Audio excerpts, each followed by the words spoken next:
Let us consider this set of questions. We have question number 1. Simplify the following. So all of this, we are going to be using the laws of indices to simplify them. We have A, 64 to the power of 2 over 3. Now note that 64 is called the base, and 2/3 or 2 over 3 is called the exponent.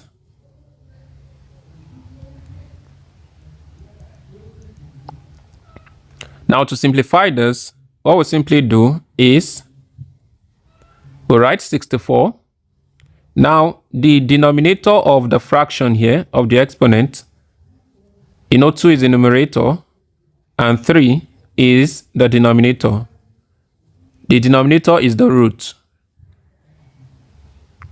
So the denominator becomes the root and the numerator remains as the exponent.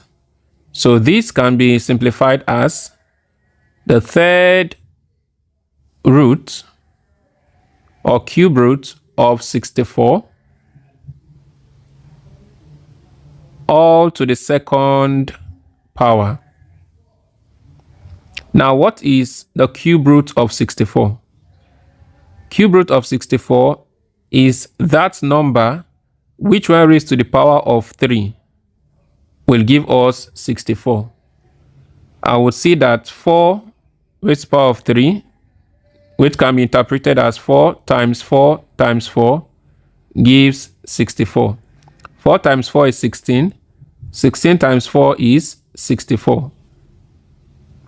So the cube root of 64 is 4.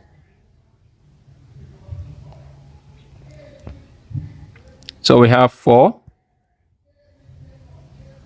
Remember, we still have this exponent raised to the power of 2 or to the second power.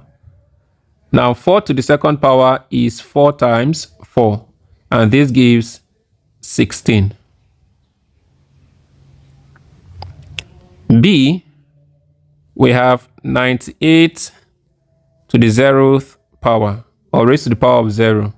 Now any number to the power of 0 gives 1 except for 0.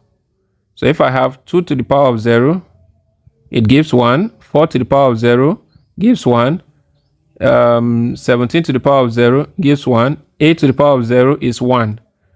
So every single number to the power of 0 gives 1 except for 0.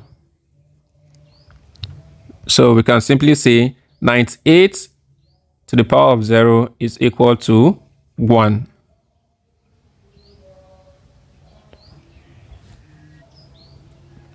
So for C, we have 0.25 to the power of negative 1 over 2. Now, we can't solve this question using the number in decimal form. So we have to convert it to fraction. And 0.25 in fraction, we just simply move the decimal point away from the number. And how many times do we need to move to get it away? 1, 2. 2 times. So we can write 0.25 as 25 over 100. So this is 25 hundredths.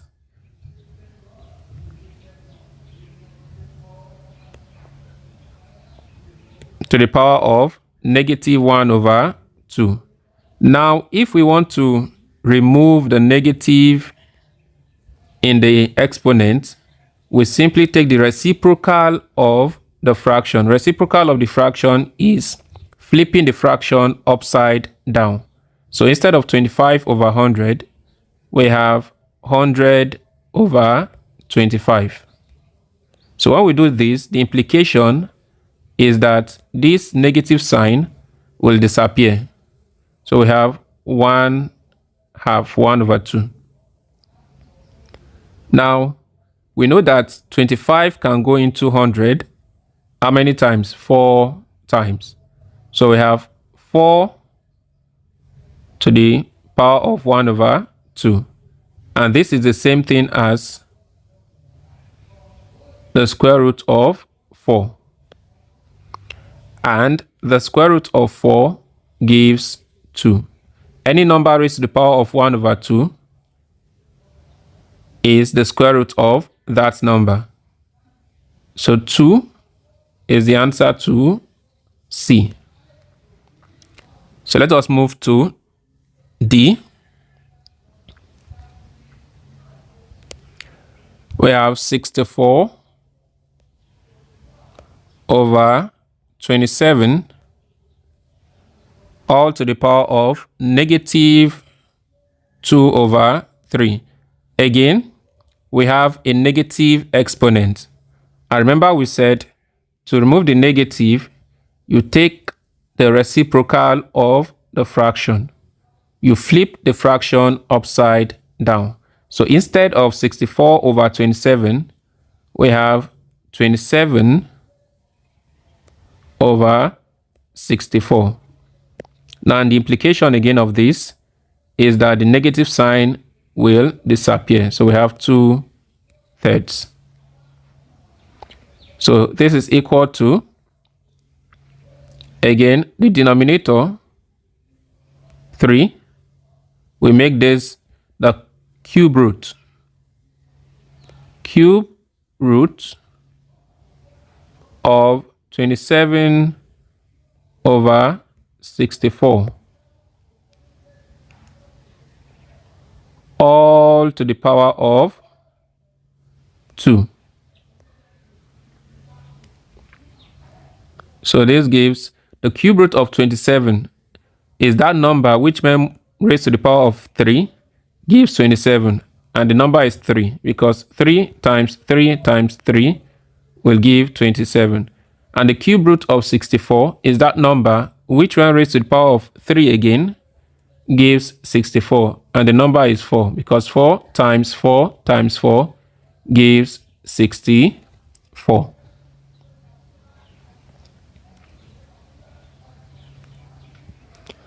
So cube root of 27 is 3. And cube root of 64 is 4. But remember, we still have the square. So the square of 3/4, 3 over 4, square of 3, this square is going to affect 3. It's also going to affect this 4. So the square of 3 is 9. And the square of 4 is 16. So we have 9 over 16, or 9/16. So this is the answer to option D. Let us move to E. So for E, we have 16 to the power of 5 over 4 multiplied by 2 to the power of negative 3 multiplied by 3 to the power of 0. So let's start with this 16 to the power of 5 over 4. This now is going to be the 4th root because the denominator is 4. So it's going to be the 4th root of 16 all to the power of 5 multiplied by, remember we said if we have a negative index and we want to move the negative, we take the reciprocal of the number. Now this number here is not a fraction, but you know we can make it a fraction by saying 2 over 1. And the reciprocal will be 1 over 2. So we have 1 over 2 all to the power of 3. Then multiplied by, don't forget we said any number raised to the power of 0 is 1, except for 0.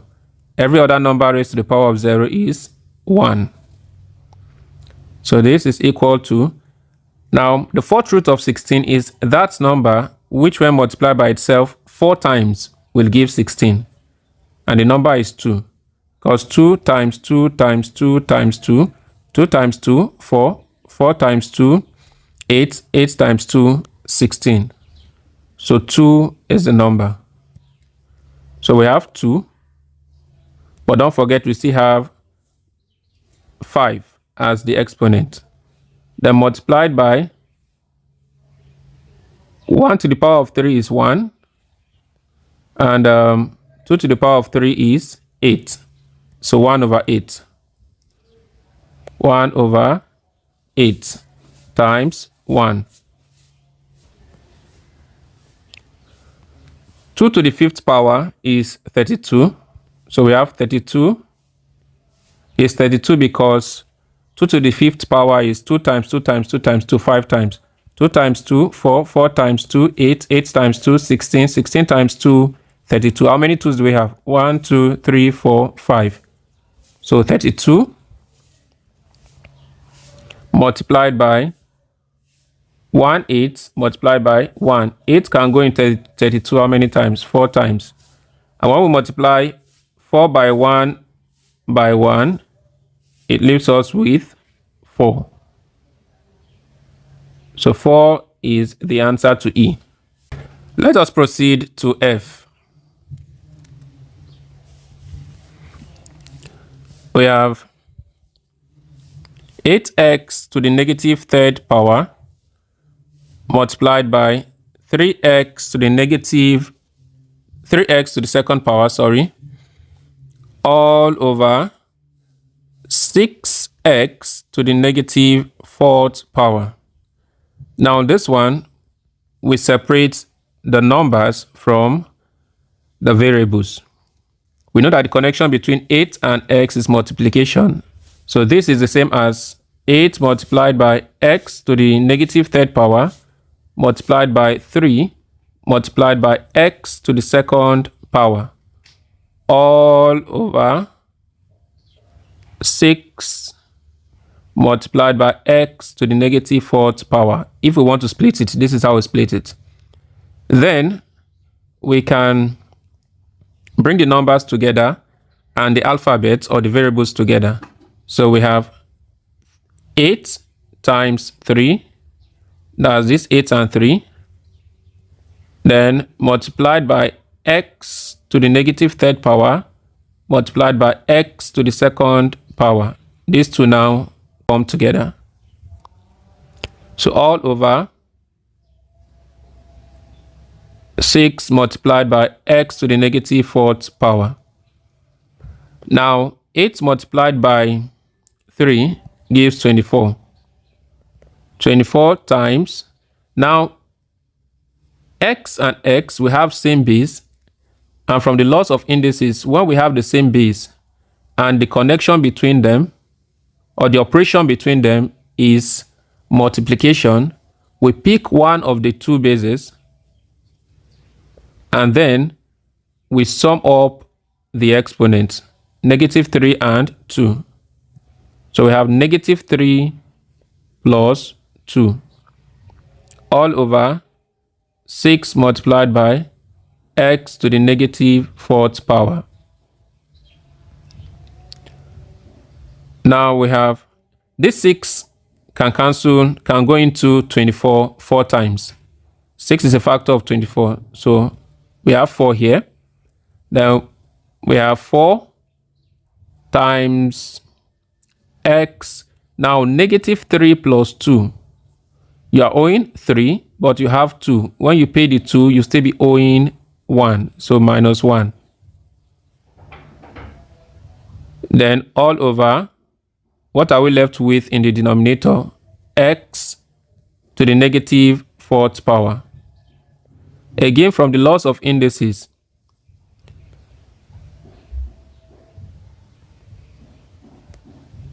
x to the power of a divided by x to the power of b is equal to x to the power of a minus b. When the operation between two same bases is division, you pick one of the base and subtract the exponent.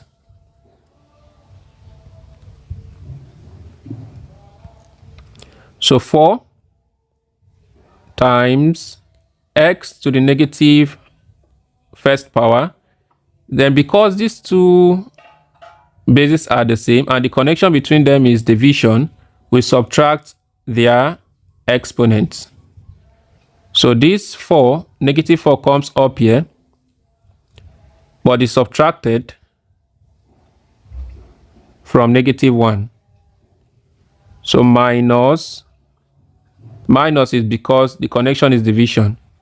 Then the exponent itself, negative 4. I hope we are following. So we have 4 times x minus 1. Negative multiplied by negative gives positive. So plus 4. Now minus 1 plus 4. You are owing 1, but you have 4. At the end of the day, you'll be able to pay the one you are owing and you'll still have 3 with you. So this gives 4x to the third.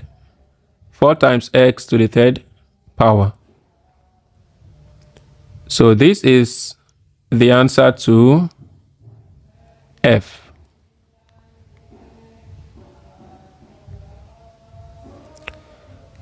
So I think we are done with question 1. We move to question 2 in our next video.